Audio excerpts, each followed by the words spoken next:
Guys, welcome to my new blog. এখন বাজে রাত্রি 9:30। এখন আমরা দুই বোনে চলে এসেছি ছাদে। এই যে দেখেছেন, আজকে আমাদের ড্রাগন গাছে দুটি সুন্দর ফুল ফুটেছে। আমাদের ছাদে আসার একটাই উদ্দেশ্য, আজকে আমরা এই ফুল দুটির হ্যান্ড পলিনেশন করব।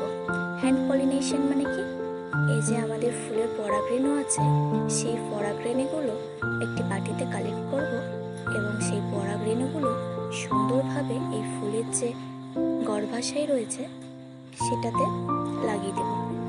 এটাতে কি হয় বন্ধুরা, এটা ফলের সাইজটাও খুব সুন্দর হয় এবং প্রত্যেকটা ফুল থেকেই আমরা